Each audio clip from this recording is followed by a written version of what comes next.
আসসালামু আলাইকুম। সবার উপর শান্তি বর্ষিত হোক।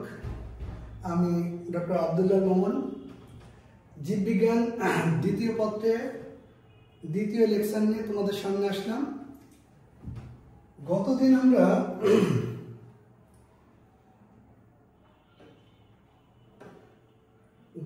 আমরা পড়েছিলাম কোষের ইতিহাস, কোষ কাকে বলে, কোষের বৈশিষ্ট্য, সাইটোলজি।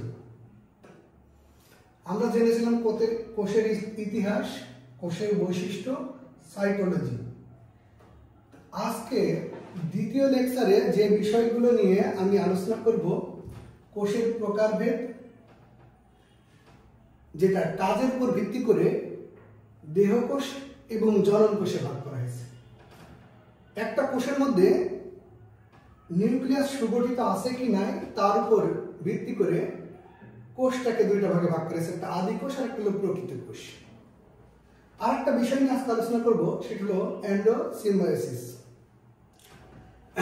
পড়া শুরু করার আগে তোমাদের যে কথাটা আমি বলতে চাই সেটা হলো, এই ভিডিওটা তুমি যদি যখন দেখবা, প্রথমে একটা খাতা নিবা, একটা কলম আর একটা পেন্সিল নিয়ে আমার সামনে বসে যাবা। এবং গতদিন আমি তোমাদের বলেছিলাম, যারা চোখে দেখে এবং কানে শোনে এবং মনোযোগ থাকে তাদের পড়াটা মনে থাকে বেশি। এজন্য তোমার রুমের পরিবেশ যেন ভালো থাকে, সেজন্য যদি অযাচিত ফ্যান চলে সেই ফ্যানটাকেও বন্ধ করে রাখবো এবং খুব মনোযোগ সহকারে আমার সাথে ধৈর্য ধরে অপেক্ষা করো। ইনশাল্লাহ বায়োলজি যে মুখস্থ পড়া নয়, আবারও বলতেছি, আমি ইনশাল্লাহ তোমাদেরকে বোঝাবো।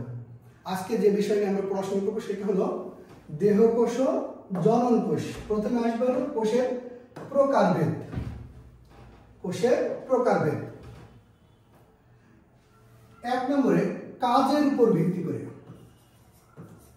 কাজের উপর ভিত্তি করে, কাজের উপর ভিত্তি করে কোষটাকে ভাগ করা হয় দুইটা ভাগে। একটা হলো দেহকোষ,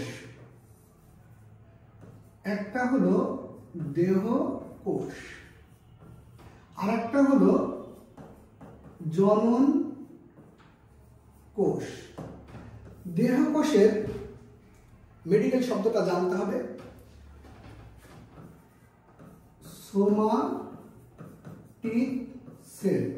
তোমরা জানো না যে কিভাবে এমসিকিউ আসতে পারে। আর জনন কোষ, এটার মেডিকেল শব্দ হলো reproductive cell. Reproductive cell, reproductive cell. দেখো, সহজ কথায় এর কাজের উপর ভিত্তি করে কোষটাকে দুইটা ভাগে ভাগ করেছে, একটা দেহকোষ আর একটা কি জনন কোষ। যে সকল কোষ শুধুমাত্র দেহ গঠনে সাহায্য করে সেই সকল কোষগুলোকে বলা হয় দেহকোষ বা সোমাটিক সেল। মেডিকেলের ভাষায় তুমি যেখানে সোমা শব্দ পাবা, সোমা শব্দটার অর্থই হলো দেহ। রিপ্রোডাক্টিভ জনন কোষ, যে সকল কোষ যৌন জননে অংশগ্রহণ করে তাদেরকে বলা হয় জনন কোষ। তুমি যদি জনন কোষের দুইটা উদাহরণ মনে রাখো, তাহলে তোমার দেহকোষের উদাহরণ মনে রাখতে হবে না। জনন কোষের উদাহরণ হলো দুইটা। 1 নম্বরে শুক্রাণু, 1 নম্বরে কি শুক্রাণু, 2 নম্বরে হলো ডিম্বাণু। দেখো, আমি দুইটা চিত্র নিয়ে এসেছি, এটা তোমরা আগেও দেখেছো। উপরের যে কোষ সেটাই হলো তোমার শুক্রাণু অথবা স্পার্ম, আর নিচেই যেটা দেখতে পাচ্ছ সেটা হলো ডিম্বাণু অথবা ওভাম। তাহলে জনন কোষ, যারা যৌন জননে অংশগ্রহণ করে তাদের জনন কোষ বলে, যারা দেহ গঠনে অংশগ্রহণ করে তাদেরকে বলা হয় দেহকোষ। দেহকোষ আর জনন কোষের মধ্যে তোমাকে 4টা পার্থক্য পারতে হবে। দেহকোষ দেহ গঠনে সাহায্য করে, আর জনন কোষ যৌন জননে সাহায্য করে। দেহকোষ এবং জনন কোষ সম্পর্কে আমাদের 4টা পার্থক্য করতে হবে। আমরা দেখি যে জনন কোষ আমরা জানি দুইটা, একটা হলো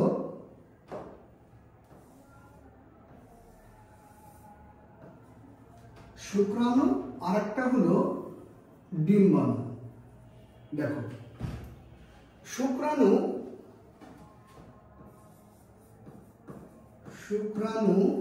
আর একটা হলো ডিম্বাণু। দেখো তোমরা জানো যে শুক্রাণু এবং ডিম্বাণু এক এক সেট ক্রোমোজোম। শুক্রাণুর মধ্যে ক্রোমোজোম সংখ্যা থাকে হলো 23টি মানুষের ক্ষেত্রে, ডিম্বাণুর মধ্যেও থাকে হলো 23টি ক্রোমোসোম। এই 23টি ক্রোমোজোমকে একসাথে বলা হয় এক সেট ক্রোমোজোম, আর এটাকে প্রকাশ করা হয় এন দ্বারা। তাহলে শুক্রাণু হলো এন দ্বারা প্রকাশ করা হয়, ডিম্বাণুকেও এন দ্বারা প্রকাশ করা হয়। অর্থাৎ শুক্রাণুর মধ্যে যে 23টি ক্রোমোজোম থাকে সেই 23টি ক্রোমোজোমকে এন দ্বারা প্রকাশ করা হয়, এবং ডিম্বাণুকে এন দ্বারা প্রকাশ করা হয় অর্থাৎ যে 23টি ক্রোমোজোম আছে। এটাকে হ্যাপ্লয়েড সংখ্যক ক্রোমোজোমও বলা হয়, হ্যাপ্লয়েড। দেখো শুক্রাণু এবং ডিম্বাণু মিলন হবার যে প্রক্রিয়া এটাকে বলা হয় নিষেক। নিষেকের পরে শুক্রাণু এবং ডিম্বাণু মিলিত হয়ে যখন একটা কোষ উৎপাদন করে তখন সেটাকে বলা হয় জাইগট। জাইগট তাহলে শুক্রাণু এবং ডিম্বাণু মিলিত হয়ে উৎপন্ন হলো, তাহলে দুইটা এন মিলিত হলো, তাহলে এটাকে বলবো 2n। 2n কে বলা হয় ডিপ্লয়েড। তাহলে দেখো শুক্রাণু এবং ডিম্বাণু মিলিত হয়ে উৎপন্ন হলো জাইগট, আর এই জাইগটটাই মূলত হলো দেহকোষ। এটা মূলত কি কোষ? দেহকোষ। দেখো শুক্রাণু এবং ডিম্বাণু উৎপাদিত হয় যে কোষ বিভাজন প্রক্রিয়ায়, সেটা হলো মিওসিস। আর তোমরা জানো যে মিওসিস হলো জনন কোষ, আর জনন কোষ সবসময়ের জন্য হয়ে থাকে হ্যাপ্লয়েড, এক সেট ক্রোমোজোম। আর যখন শুক্রাণু এবং ডিম্বাণু মিলিত হয়ে যায়, জাইগট উৎপন্ন হয়, তখন সেটা হয় 2n, আর 2n হলেই সেটা হয়ে যায় দেহকোষ। দেহকোষ সবসময়ের জন্য বিভাজিত হয় মাইটোসিস প্রক্রিয়ায়। তোমরা জানো কোষ বিভাজন 3 প্রকার, অ্যামাইটোসিস, মাইটোসিস এবং মিওসিস। জনন কোষ অর্থাৎ শুক্রাণু এবং ডিম্বাণু সবসময়ের জন্য হবে হলো হ্যাপ্লয়েড প্রকৃতির, এবং বিভাজন সম্পূর্ণ হবে হলো মিওসিস প্রক্রিয়ায়। আর শুক্রাণু এবং ডিম্বাণু মিলিত হয়ে যখন জাইগট উৎপন্ন হবে, জাইগট একটা দেহকোষ, আর দেহকোষ সবসময়ের জন্য বিভাজিত হয় মাইটোসিস প্রক্রিয়ায়। তাহলে দেখো কাজের উপর ভিত্তি করে কোষকে দুইটা ভাগে ভাগ করা হয়, একটা দেহকোষ আর একটা জনন কোষ। দেহকোষ দেহ গঠনে সাহায্য করে, জনন কোষ যৌন জননে সাহায্য করে। দেহকোষ সবসময়ের জন্য হবে ডিপ্লয়েড, অর্থাৎ 2 সেট ক্রোমোজোম থাকবে তার মধ্যে। আর দেহকোষ সবসময়ের জন্য বিভাজিত হয় মাইটোসিস প্রক্রিয়ায়, আর জনন কোষ সবসময়ের জন্য বিভাজিত হয় মিওসিস প্রক্রিয়ায়।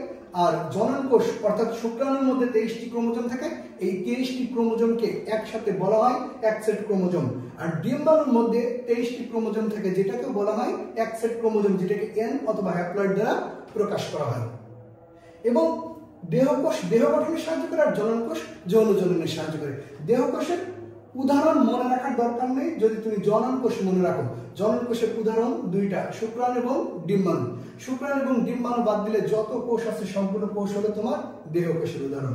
তাহলে দেখো আরেকবার বলতেছি, ইনশাআল্লাহ হয়ে যাবে তোমাদের। কাজের উপর ভিত্তি করে কোষটাকে দুইটা ভাগে ভাগ করা হয়, একটা হলো দেহকোষ আর একটা হলো জনন কোষ। দেহকোষ সেটাকে বলা হয় যেটা দেহকোষ দেহ গঠনে সাহায্য করে, আর জনন কোষ সেটাকে বলা হয় যেটা যৌন জননে সাহায্য করে। দেহকোষ সবসময়ের জন্য মাইটোসিস প্রক্রিয়ায় বিভাজিত হয়, আর জনন কোষ সবসময়ের জন্য মিওসিস প্রক্রিয়ায় বিভাজিত হয়। জনন কোষ শুক্রাণু এবং ডিম্বাণু মিলিত হয়ে উৎপাদিত হয় জাইগট। সবসময়ের জন্য জাইগট অর্থাৎ দেহকোষ 2n হবে, অর্থাৎ ডিপ্লয়েড হবে, আর জনন কোষ সবসময়ের জন্য হ্যাপ্লয়েড হবে। তাহলে আমাদের কাজের উপর ভিত্তি করে কোষ দুই প্রকার, দেহকোষ এবং জনন কোষ। এরপরে আমরা পড়ব হলো কিন্তু একটা কোষের মধ্যে সুগঠিত নিউক্লিয়াস আছে কি নাই এর উপর ভিত্তি করে ভাগ করা হয় দুইটা ভাগে, একটা আদি কোষ আর একটা হলো প্রকৃত কোষ। তোমরা আমার সাথে সাথে একটা প্রকৃত কোষের অর্থাৎ উদ্ভিদ কোষের চিত্র অঙ্কন করো। দেখো আমি পাশাপাশি দুইটা কোষ এঁকেছি, একটা হলো প্রকৃত কোষ আর একটা হলো আদি কোষ। দেখো একটা হলো প্রকৃত কোষ আর একটা কি আদি কোষ।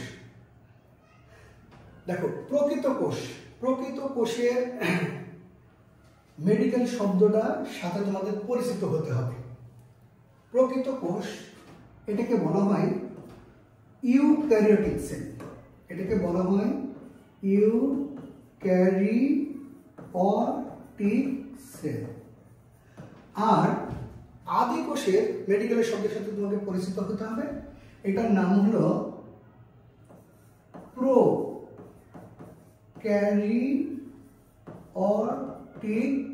Sell, prokaryotic sell. দেখো এই শব্দটাকে আমরা বিশ্লেষণ করিনি, তারপরে প্রত্যেকটা আলাদা আলাদাভাবে পড়বো ইনশাআল্লাহ। দেখো এই শব্দটা এসেছে ইউ শব্দটার অর্থ হলো গুড, মানে হলো ভালো, অথবা আমরা বলতে পারি প্রকৃত। এবার দেখো পরের যে শব্দটা আছে সেটা হলো ক্যারি অন। ক্যারি অন শব্দের অর্থ হলো নিউক্লিয়াস। আর সেল শব্দটার অর্থ হলো, তোমরা জানো সেল শব্দের অর্থ হলো কোষ। তাহলে যে কোষের মধ্যে সুগঠিত নিউক্লিয়াস থাকে, যে কোষের মধ্যে সুগঠিত নিউক্লিয়াস থাকে,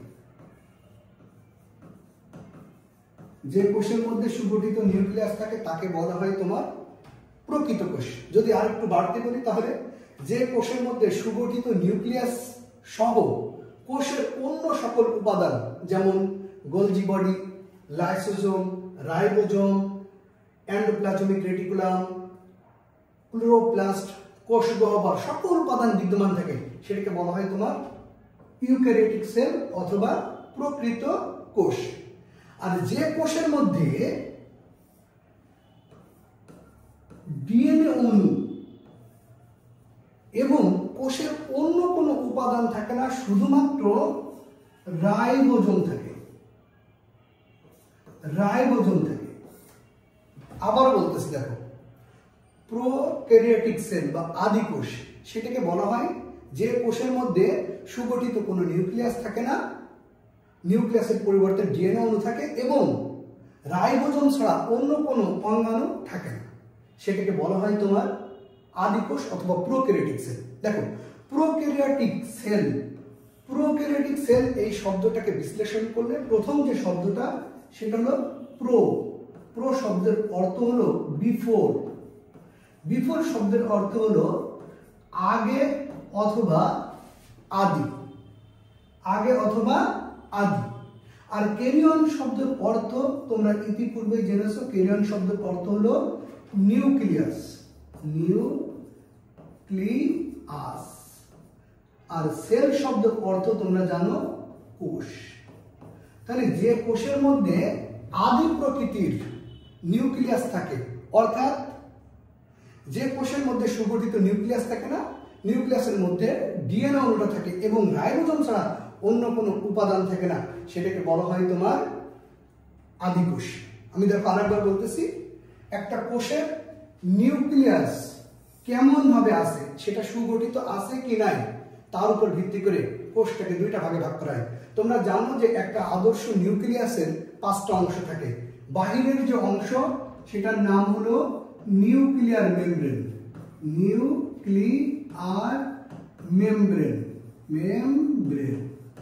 দ্বিতীয় নাম্বার তুমি দেখতে পাচ্ছ এখানে নিউক্লিয়ার মেমব্রেনের সাথে কিছু রন্ধ্র আছে এবং মাঝখানে একটা অংশ আছে যেটা অধিকতর ঘন, এটাকে বলা হয় নিউক্লিওলাস। এটার নাম হলো নিউক্লিওলাস। আর এর মধ্যে যে তন্তুগুলো আছে এগুলোকে বলা হয় ক্রোমাটিন তন্তু। ক্রোমাটিন তন্তু। এবং এর মধ্যে যে প্রোটোপ্লাজমীয় রস আছে এটাকে বলা হয় তোমার নিউক্লিওপ্লাজম। নিউক্লিওপ্লাজম। দেখো একটা আদর্শ নিউক্লিয়াস হতে হলে তার 5টা অংশ থাকতে হবে। 1 নম্বরে নিউক্লিয়ার মেমব্রেন, নিউক্লিয়ার রন্ধ্র, নিউক্লিওলাস ক্রোমাটিন তন্তু এবং প্রোটোপ্লাজমীয় রস যেটাকে বলা হয় নিউক্লিওপ্লাজম। যে কোষের মধ্যে সুগঠিত নিউক্লিয়াস থাকবে তাদেরকে আমরা বলে থাকি প্রকৃত কোষ অথবা ইউক্যারিওটিক সেল। আর যে কোষের মধ্যে সুগঠিত নিউক্লিয়াস থাকে না এবং রাইবোজোম ছাড়া অন্য কোনো উপাদান থাকে না সেটাকে বলা হয় তোমার আদিকোষ। আদিকোষ তোমরা জানো যে রাইবোজোম 2 প্রকারের হয়ে থাকে। রাইবোজোম কয় প্রকার হয়ে থাকে? 2 প্রকারের। রাইবোসোম। রাইবোজোম একটা হলো 8ts আর একটা হলো 7ts। আদিকোষে থাকে হলো 7ts রাইবোজোম আর প্রকৃত কোষে থাকে হলো 8ts রাইবোজোম। দেখো আমি তোমাদের আদিকোষ আর প্রকৃত কোষ সম্পর্কে আরেকবার বলতেছি, ইনশাআল্লাহ তোমাদের পড়াটা হয়ে যাবে। তাহলে ইউক্যারিওটিক সেল, যে কোষের মধ্যে সুগঠিত নিউক্লিয়াস সহ কোষের অন্য সকল উপাদান বিদ্যমান থাকবে তাকে বলা হয় প্রকৃত কোষ। আর যে কোষের মধ্যে সুগঠিত কোনো নিউক্লিয়াস থাকে না এবং রাইবোজোম ছাড়া অন্য কোনো অঙ্গাণু পাওয়া যায় না সেটাকে বলা হয় আদিকোষ। আর মনে রাখবা আদিকোষের উদাহরণ হলো ব্যাকটেরিয়া। তোমরা দেখো এখানে 2টা কোষ দিয়েছি, একটা হলো ব্যাকটেরিয়া আর একটা হলো প্রকৃত কোষ। যেই ব্যাকটেরিয়ার মধ্যে এর মধ্যে শুধুমাত্র ডিএনএ অণু আছে এবং রাইবোজোম ছাড়া, এর মধ্যে শুধু ডিএনএ অণু আছে এবং রাইবোজোম ছাড়া আর কোনো উপাদান বিদ্যমান নেই। আমরা এখন যেটা পড়বো সেটা হলো আদিকোষ ও প্রকৃত কোষের মধ্যে পার্থক্য। দেখো প্রথমে যে পয়েন্টটা দেওয়া আছে, দেখো যে আদিকোষের মধ্যে কোনো সুগঠিত নিউক্লিয়াস যুক্ত নয়, অর্থাৎ আদিকোষের মধ্যে কখনোই সুগঠিত নিউক্লিয়াস পাওয়া যাবে না এবং নিউক্লিয়ার মেমব্রেন, নিউক্লিয়ার এনভেলপ অন্য কোনো কিছু পাওয়া যাবে না। আর প্রকৃত কোষ যেটা হবে সেটা হলো সুগঠিত নিউক্লিয়াস যুক্ত থাকবে। এখান থেকে একটা পয়েন্ট তোমাদের মাথায় রাখতে হবে, সেটা হলো আদিকোষে যেখানে আমি ধরে নিলাম এটা একটা আদিকোষ, দেখো আদিকোষের মধ্যে ডিএনএ অণু থাকে আর কি থাকবে? রাইবোজোম। দেখো এখান থেকে 1 মার্কের একটা কোশ্চেন আসে, সেটা হলো নিউক্লিওয়েড কাকে বলে? নিউক্লিওয়েড কাকে বলে? দেখো আদিকোষের মধ্যে যেখানে ডিএনএ অণুটা অবস্থান করে, আবার বলতেছি দেখো আদিকোষের মধ্যে যেখানে ডিএনএ অণুটা অবস্থান করে সেটাকে বলা হয় নিউক্লিয়েট। তোমাদের আগে বলেছি যে রাইবোজোম 2 ধরনের হয়ে থাকে, একটা হলো 7ts আর একটা হলো 8ts।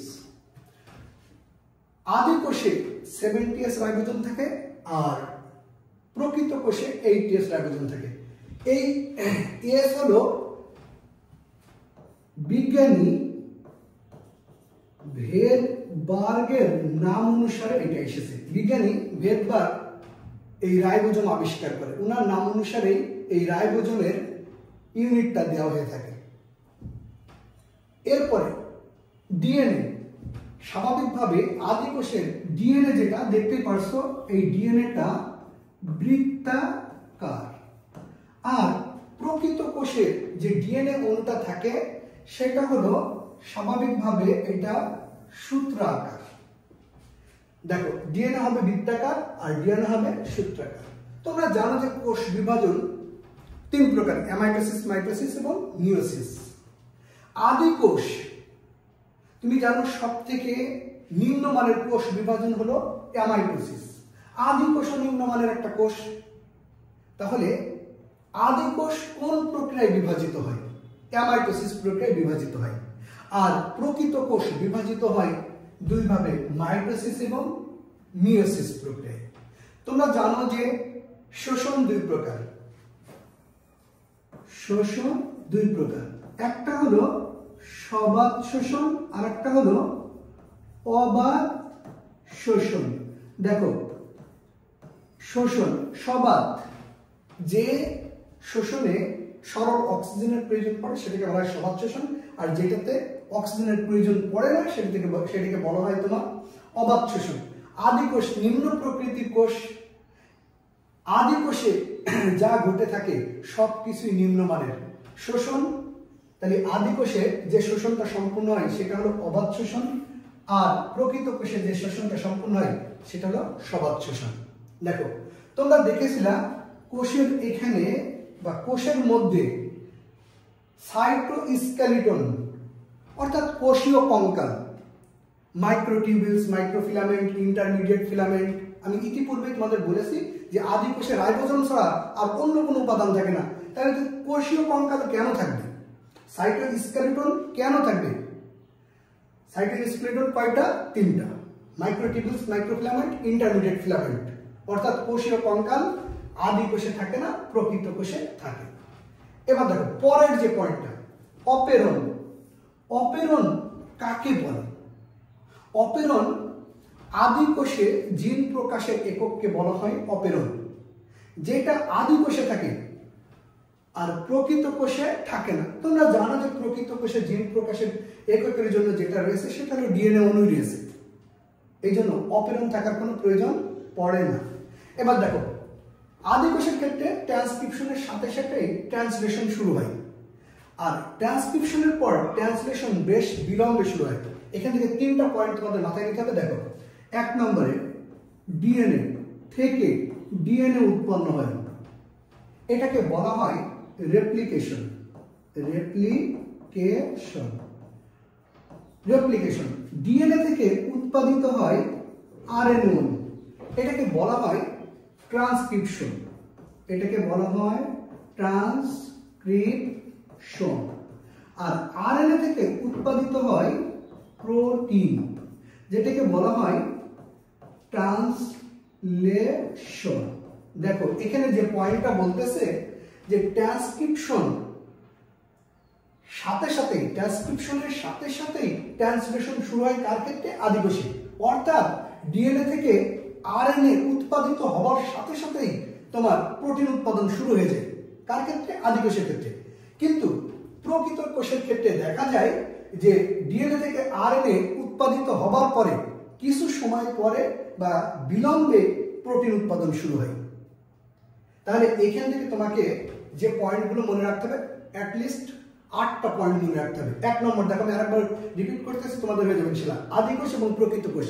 তোমরা জেনেছো যে কোষের মধ্যে সুগঠিত নিউক্লিয়াস থাকে না এবং রাইবোজোম ছাড়া অন্য কোনো উপাদান থাকে না, সেটাকে বলা হয় তোমার আদি কোষ। আর যে কোষের মধ্যে সুগঠিত নিউক্লিয়াস সহ সকল উপাদান বিদ্যমান থাকে তাকে বলা হয় প্রকৃত কোষ। আদি কোষের মধ্যে কখনো সুগঠিত নিউক্লিয়াস থাকবে না, শুধুমাত্র ডিএনএ অণু থাকে। আর ডিএনএ অণু আদি কোষের যেখানে অবস্থান করে তাকে বলা হয় নিউক্লিওয়েড। আদি কোষের মধ্যে 70S রাইবোজোম থাকে আর প্রকৃত কোষের মধ্যে 80S রাইবোজোম থাকে। দেখো আদি কোষের মধ্যে ডিএনএ বৃত্তাকার আর প্রকৃত কোষের মধ্যে ডিএনএ সূত্রাকার। তোমরা জানো কোষ বিভাজন 3 প্রকার, অ্যামাইটোসিস, মাইটোসিস, মিয়োসিস। আদি কোষ একটা নিম্নমানের কোষ, এজন্য অ্যামাইটোসিস একটা বিভাজন, নিম্নমানের বিভাজন। তাহলে আদি কোষে যে বিভাজনটা সম্পূর্ণ হয় সেটা হলো অ্যামাইটোসিস প্রক্রিয়ায়। আর প্রকৃত কোষে মাইটোসিস এবং মিয়োসিস প্রক্রিয়ায় কোষ বিভাজন হয়ে থাকে। আদি কোষের যে শোষণটা ঘটে থাকে সেটা হলো অবাত শোষণ, আর প্রকৃত কোষে যে শোষণটা ঘটে থাকে সেটা হলো সবাত শোষণ। উদাহরণ দুইটা মনে রাখলেই হবে, আদি কোষের ক্ষেত্রে মাইক্রোপ্লাজমা এবং ব্যাকটেরিয়া, আর একটা মনে রাখতে পারো সায়ানোব্যাকটেরিয়া। এই তিনটা বাদ দিলে যত কোষ আছে সব প্রকৃত কোষ। আদি কোষে সাইটোস্কেলিটন থাকে না। সাইটোস্কেলিটনের বাংলা শব্দ হলো কোষীয় কঙ্কাল। কোষীয় কঙ্কাল হলো তিনটা, মাইক্রোটিউবিউলস, মাইক্রোফিলামেন্ট, ইন্টারমিডিয়েট ফিলামেন্ট। এটা কখনোই আদি কোষে দেখা যাবে না। আর প্রকৃত কোষে কোষীয় কঙ্কাল থাকে। অপেরণ আদি কোষে থাকে। অপেরণ কাকে বলে? আদি কোষের জিন প্রকাশের একককে বলা হয় অপেরণ। অপেরণ প্রকৃত কোষে থাকে না। এবং তোমাদের আমি বোঝাইছি ডিএনএ থেকে ডিএনএ উৎপাদন হওয়ার প্রক্রিয়ার নাম হলো রেপ্লিকেশন, ডিএনএ থেকে আরএনএ উৎপাদন হওয়ার প্রক্রিয়ার নাম হলো ট্রান্সক্রিপশন, আরএনএ থেকে প্রোটিন উৎপাদিত হওয়ার প্রক্রিয়ার নাম হলো ট্রান্সলেশন। আদি কোষের ক্ষেত্রে দেখা যায় যে ডিএনএ থেকে আরএনএ উৎপাদিত হওয়ার সাথে সাথেই প্রোটিন উৎপাদন শুরু হয়ে যায়, অর্থাৎ ট্রান্সক্রিপশনের পরপরই ট্রান্সলেশন শুরু হয়ে যায়। কিন্তু প্রকৃত কোষে ট্রান্সক্রিপশনের পরপরই ট্রান্সলেশন শুরু হয় না, একটু বিলম্বে শুরু হয়। এরপরে আমরা যে বিষয় নিয়ে পড়বো সেটা হলো এন্ডোসিম্বায়োসিস। দেখো এখানে একটা চিত্র আছে, চিত্র তোমাদের পরে বোঝাবো। দেখো এন্ডোসিম্বায়োসিস শব্দটাকে বিশ্লেষণ করতে হবে। 1 নম্বরে এন্ডোসিম্বায়োসিস, এন্ডোসিম্বায়োসিস, এন্ডোসিম্বায়োসিস এই শব্দটা দুইটা গ্রিক শব্দ থেকে এসেছে। কোন শব্দ থেকে এসেছে? গ্রিক শব্দ থেকে এসেছে। দেখো এন্ডো, এন্ডো শব্দটার অর্থ হলো ভিতরে। এন্ডো একটা হলো এন্ডো, এন্ডো শব্দটার অর্থ হলো উইথিন, আর উইথিন শব্দের অর্থ হলো ভিতরে। আরেকটা এসেছে সিম্বায়োসিস। সিম্বায়োসিস এটার অর্থ হলো লিভিং টুগেদার, লিভিং টুগেদার। এটাকে যদি বাংলা করি তাহলে এই শব্দটা আসবে মিথজীবিতা। তোমরা সবাই জানো যে মিথজীবিতা কাকে বলে। দুইটা ভিন্ন প্রজাতির জীব যখন একত্রে বসবাস করে এবং পরস্পরের কাছ থেকে উপকৃত হয়, তাদেরকে, তাদের এই বসবাসকে বলা হয় তোমার মিথজীবিতা। এখানে এন্ডোসিম্বায়োসিস, এন্ডো শব্দের অর্থ হলো ভিতরে, আর সিম্বায়োসিস শব্দের অর্থ হলো তোমার লিভিং টুগেদার। দেখো এখানে দুইটা পয়েন্ট। একটা প্রকৃত কোষের মধ্যে তুমি জানো যে নিউক্লিয়াস আছে, তাহলে একটা প্রকৃত কোষের কথা যদি আমরা চিন্তা করি, দেখো একটা প্রকৃত কোষ, আমি এটা ধরে নিলাম একটা প্রকৃত কোষ, এবং এটা হলো নিউক্লিয়াস। তাহলে নিউক্লিয়াসের মধ্যে সুগঠিত, মানে আদর্শ কোষের মধ্যে নিউক্লিয়াস সুগঠিত থাকবে। তাহলে এটা ধরে নিলাম একটা প্রকৃত কোষ, প্রকৃত কোষ। এটা হলো নিউক্লিয়াস, নিউক্লিয়াস। দেখো এখানে দুইটা জিনিস, একটা হলো লাল কালি দিলাম এটা, আরেকটা আমি সাদা কালি দিলাম। দেখো একটা অংশ, দেখো দুইটাই ব্যাকটেরিয়া। একটা এটাকে বলা হয় বাইবিও ব্যাকটেরিয়া, আর এটা ধরলাম আমি photosynthetic bacteria. Photosynthetic bacteria, photosynthetic bacteria. দেখো একটা বায়বীয় ব্যাকটেরিয়া আর একটা হলো ফটোসিনথেটিক ব্যাকটেরিয়া। দেখো প্রথমে এঁকেছি আমি একটা প্রকৃত কোষ, আর বাইরে এঁকেছি একটা বায়বীয় ব্যাকটেরিয়া আর একটা হলো ফটোসিনথেটিক ব্যাকটেরিয়া। খুব ভালো করে মাথায় নিবা, এই দুইটা জিনিস তোমাদের বুঝতে হবে, একটা বায়বীয় ব্যাকটেরিয়া, একটা ফটোসিনথেটিক ব্যাকটেরিয়া। বায়বীয় ব্যাকটেরিয়া তাদেরকে বলা হয় যারা অক্সিজেন ছাড়া বাঁচতে পারে না। তাহলে বায়বীয় ব্যাকটেরিয়া তাদেরকে বলা হয় যারা অক্সিজেন ছাড়া বাঁচতে পারে না, আর ফটোসিনথেটিক ব্যাকটেরিয়া তাদেরকে বলা হয় যারা সালোক সংশ্লেষণ প্রক্রিয়ায় অংশগ্রহণ করতে পারে, অর্থাৎ ফটোসিনথেসিস প্রক্রিয়ায় অংশগ্রহণ করে থাকে। আবার বলতেছি, দেখো এন্ডোসিম্বায়োসিস দুইটা শব্দ থেকে এসেছে। এন্ডো শব্দের অর্থ উইথিন, আর সিম্বায়োসিস শব্দের অর্থ লিভিং টুগেদার। দেখো এই প্রক্রিয়া, একটা বায়বীয় ব্যাকটেরিয়া আর একটা কি ফটোসিনথেটিক ব্যাকটেরিয়া। বায়বীয় ব্যাকটেরিয়া যারা অক্সিজেন ছাড়া বসবাস করতে পারে না, আর ফটোসিনথেটিক ব্যাকটেরিয়া যারা সালোক সংশ্লেষণ প্রক্রিয়ায় অংশগ্রহণ করতে পারে। দেখো এই দুইটা, একটা বায়বীয় ব্যাকটেরিয়া, একটা ফটোসিনথেটিক ব্যাকটেরিয়া, এটা প্রবেশ করবে একটা প্রকৃত কোষের মধ্যে। আমি ধরে নিলাম এটা একটা প্রকৃত কোষ, প্রকৃত কোষ। এক পাশে আমি নিউক্লিয়াস দিয়ে দিলাম, এখন এক পাশে দিলাম নিউক্লিয়াস। দেখো বায়বীয় ব্যাকটেরিয়া, বায়বীয় ব্যাকটেরিয়া সে প্রবেশ করেছে কোথায়? প্রকৃত কোষের মধ্যে, প্রকৃত কোষের মধ্যে। এবং ফটোসিনথেটিক ব্যাকটেরিয়াও সেটা প্রবেশ করবে প্রকৃত কোষের মধ্যে। এবং দেখো যে বাইরের ব্যাকটেরিয়াকে আমি মাইটোকন্ড্রিয়াতে রূপ দিয়েছি এবং ফটোসিনথেটিক ব্যাকটেরিয়া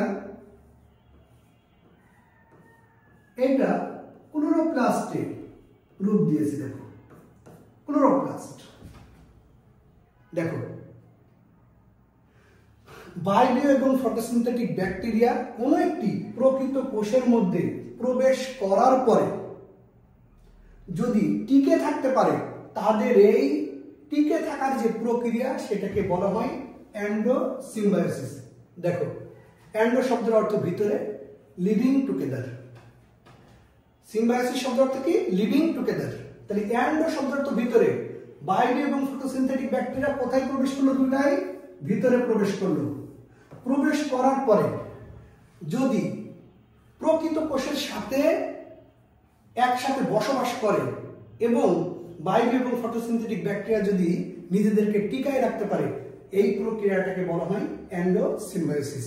অর্থাৎ শর্ট করে তোমাদের 1 মার্কের জন্য লিখতে হবে, এত কথা লিখলে হবে না। দেখো তাহলে বলবা যে প্রকৃত কোষের মধ্যে বাইরে এবং ফটোসিনথেটিক ব্যাকটেরিয়া প্রবেশ করে টিকে থাকার প্রক্রিয়াকে বলা হয় এন্ডোসিম্বায়োসিস। তাহলে এন্ডোসিম্বায়োসিসের একটা চিত্র দিয়েছি, দেখো এইটা দেখো অ্যারোবিক প্রোক্যারিওটিক আর এটা হলো ফটোসিনথেটিক প্রোক্যারিওটিক।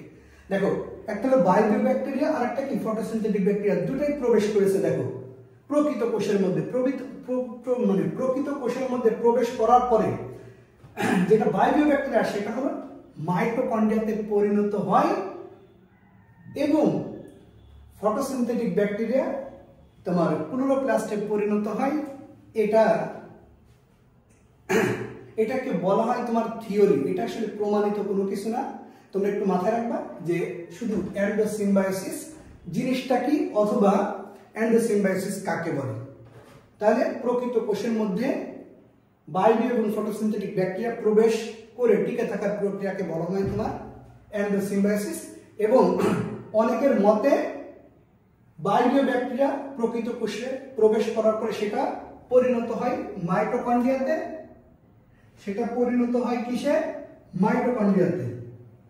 সেটা পরিণত হয় মাইটোকন্ড্রিয়াতে।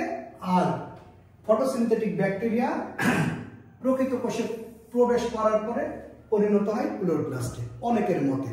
এটা নিয়ে অনেক মতবাদ আছে, তোমরা মনে রাখবা এন্ডোসিম্বায়োসিস কাকে বলে। দেখো আমি যে পর্যন্ত পড়াইছি তোমাদের একটু রিপিট করতে চাই। দেখো প্রথমে যে পয়েন্টটা ছিল আমাদের সেটা হলো কাজের উপর ভিত্তি করে কোষটাকে দুইটা ভাগে ভাগ করা হয়, একটা হলো দেহকোষ আর একটা হলো জনন কোষ। দেহকোষ দেহ গঠনে সাহায্য করে এবং জনন কোষ যৌন জননে সাহায্য করে। দেহকোষ সবসময়ের জন্য ক্রোমোজোম সংখ্যা থাকবে হলো 46টি। কতটি থাকবে? 46টি মানুষের ক্ষেত্রে।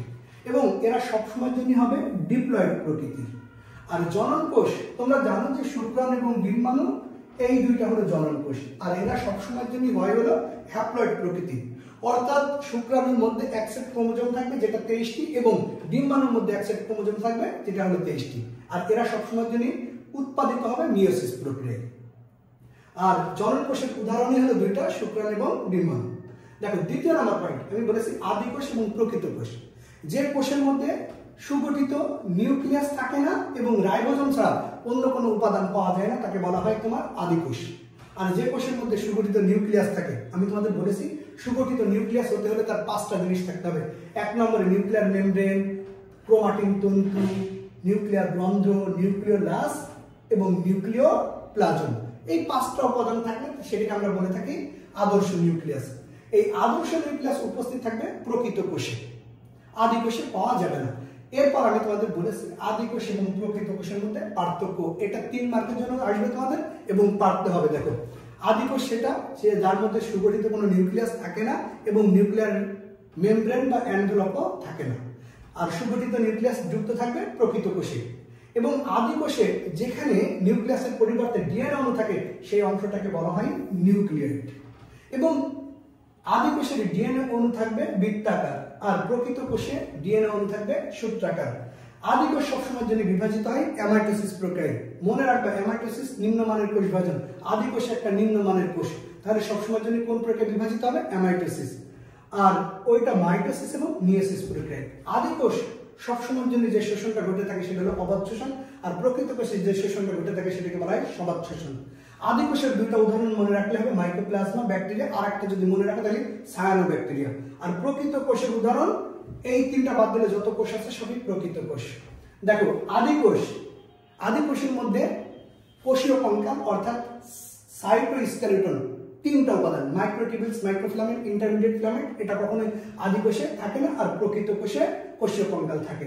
আদি কোষে জিন প্রকাশের একককে বলা হয় অপেরন, যা আদি কোষে থাকে, এবং প্রকৃত কোষে অপেরন থাকে না।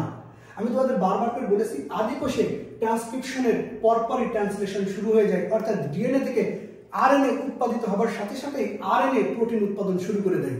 কিন্তু প্রকৃত কোষে ডিএনএ থেকে আরএনএ উৎপাদিত হবার সাথে সাথে আরএনএ প্রোটিন উৎপাদন শুরু করে না, অর্থাৎ ট্রান্সক্রিপশনের সাথে সাথে ট্রান্সলেশন শুরু হয় না। তাহলে তোমাদের যতটুকু পড়ালাম তোমরা ধৈর্য ধরে পড়বা, আর তোমাদের সাথে দেখা হবে পরের ক্লাসে ইনশাআল্লাহ। সে পর্যন্ত সবাই ভালো থাকিও। আসসালামু আলাইকুম।